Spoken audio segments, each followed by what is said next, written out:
പ്രാർത്ഥനയുടെയും പരിത്യാഗത്തിന്റെയും 50 നോമ്പിന്റെ അവസാനം ഉയർപ്പു തിരുനാളിനൊരുക്കമായി വിശ്വാസികൾ മലയാറ്റൂരിലെ കുരിശുമുടി കയറാൻ തുടങ്ങിയിട്ട് വർഷങ്ങളേറെയായി. മലയും ആറും ചേർന്ന നാട് ആയതുകൊണ്ടാണ് മലയാറ്റൂരെന്ന പേര് വന്നത്.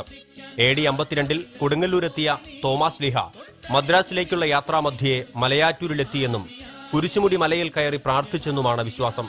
പ്രാർത്ഥനയ്ക്കിടെ പാറയിൽ തോമാസ് ലീഹ ഒരു കുരിശു വരച്ചു. പിന്നീട് മലവേടന്മാർ നായാട്ട് കഴിഞ്ഞ് രാത്രിയിൽ മലമുകളിൽ വിശ്രമിക്കുമ്പോൾ സ്വർണ്ണ നിറത്തിൽ തിളങ്ങുന്ന കുരിശു കണ്ടെന്നും അതിൽ ആയുധമെടുത്ത് കുത്തിയപ്പോൾ രക്തം വന്നുവെന്നും വിശ്വസിക്കപ്പെടുന്നു. മലവേടലിൽ നിന്നും വിവരമറിഞ്ഞ് മല കയറിയെത്തിയ നാട്ടുകാർ കുരിശിന് സമീപം ഒരു വിളക്ക് സ്ഥാപിച്ചു. ഇതായിരുന്നു ആദ്യത്തെ തീർത്ഥാടനം. കുരിശിന് സമീപമെത്തി പ്രാർത്ഥിച്ചവർക്ക് വിവിധ അനുഗ്രഹങ്ങൾ ലഭിക്കാൻ തുടങ്ങിയതോടെ എല്ലാ വർഷവും ഇങ്ങോട്ട് ജനം ഒഴുകാൻ തുടങ്ങി. നോമ്പനുഷ്ഠാനത്തിലെ പ്രായശ്ചിത്ത പ്രവൃത്തിയുടെ മാനം കൂടി കൈവന്നതോടെ മലയാറ്റൂർ ക്രൈസ്തവരുടെ പ്രിയപ്പെട്ട പുണ്യകേന്ദ്രമായി മാറി.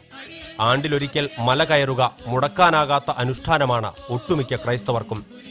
ഇത്തവണ മല കയറുന്നവർക്ക് വേണ്ടി വിപുലമായ ഒരുക്കങ്ങളാണ് ക്രമീകരിച്ചിരിക്കുന്നതെന്ന് തീർത്ഥകേന്ദ്രം റക്ടർ ഫാദർ സേവ്യർ തേലക്കാട്ട് പറഞ്ഞു. തീർത്ഥാടകർക്കായിട്ട് വെളിച്ചത്തിൻ്റെ സൗകര്യം തീർത്ഥാടന കേന്ദ്രത്തിൽ കുരിശുമുടിയിൽ മുഴുവനായിട്ട് ഒരുക്കിയിട്ടുണ്ട്. ഇനി ആർക്കും നിർഭയമായിട്ട് മല കയറുവാൻ സാധിക്കും. കുരിശിൻ്റെ വഴികൾ ചൊല്ലിക്കൊണ്ട് ഭക്തി നിർഭരമായിട്ടാണ് വിശ്വാസികൾ മല കയറുക. പുതിയ ദേവാലയം മനോഹരമായ ദേവാലയമാണ് പണി കഴിപ്പിച്ചിരിക്കുന്നത്. അങ്ങനെ മനോഹരമായ ദേവാലയം ഈ കഴിഞ്ഞ ജനുവരി 15-ാം തീയതിയാണ് കർദിനാൾ മാർ ജോർജ് ആലഞ്ചേരി പിതാവാണ് കുദാശകർമ്മം നിർവഹിച്ചത്. ഓശാന ഞായറിന് മുൻപ് തന്നെ വിശ്വാസികളുടെ വൻ തിരക്ക് അനുഭവപ്പെട്ടിരുന്നു. അടിവാരത്തെ പുതിയ ദേവാലയം പണി പൂർത്തിയാക്കി ആശീർവാദ കർമ്മം കഴിഞ്ഞതും ഇത്തവണ വിശ്വാസികളുടെ എണ്ണം ക്രമാതീതമായി വർദ്ധിപ്പിക്കാനിടയുണ്ടെന്നും റക്ടർ പറഞ്ഞു. ട്രാഫിക് നിയന്ത്രണത്തിന് പോലീസിനെ സഹായിക്കാൻ ടെറിട്ടോറിയൽ ആർമിയിൽ പരിശീലനം നേടിക്കൊണ്ടിരിക്കുന്നവരുമുണ്ടാകും.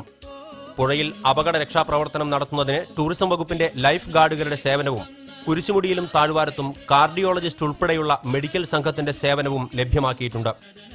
അനിഷ്ട സംഭവങ്ങൾ തടയുന്നതിന് CCTV സംവിധാനവും ഏർപ്പെടുത്തിയിട്ടുണ്ട്.